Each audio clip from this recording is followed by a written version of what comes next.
ভেতর থেকে বের করে আনা হচ্ছে একের পর এক লাশ।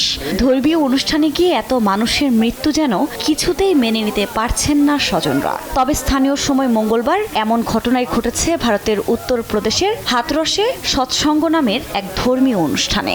एक आयोजन भोले बाबा का समागम हो रहा था, जिसमें जब समागम अंत हो रहा था तो उस समय अत्यधिक उमस के कारण जब वहाँ से लोग निकलने को हुए तो उस समय ये घटना कारित हुई है।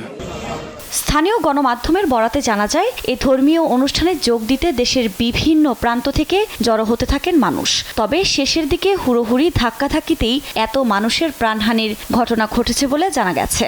আর সেই নিয়ে ওই সৎসঙ্গের হোতা ভোলে বাবা বলে পরিচিত স্বঘোষিত ধর্মগুরু নারায়ণ সাকার হরি ওরফে সাকার বিশ্ব হরির ভূমিকা নিয়েও উঠেছে প্রশ্ন। ধর্মগুরু নারায়ণকে নিয়ে এ সৎসঙ্গ অনুষ্ঠানের আয়োজন করা হয়, তবে তিনি স্বঘোষিত ধর্মগুরু বলে জানা গেছে। ভারত সরকারের গোয়েন্দা সংস্থা ইন্টেলিজেন্স ব্যুরোতে একসময় কর্মরত ছিলেন বলে দাবি করেন নারায়ণ, তবে নেই তার কোনো গুরু। এই ঘটনায় দ্রুত তদন্তের রিপোর্ট চেয়েছে যোগী আদিত্যনাথ সরকার। হাথরসে ওই সৎসঙ্গের আয়োজনের জন্য আগে থেকে অনুমতি নেওয়া হয়েছিল কিনা সেই নিয়েও উঠেছে প্রশ্ন। দ্রুত তাকে গ্রেফতার করা হতে পারে বলেও জানিয়েছে ভারতীয় একাধিক গণমাধ্যম।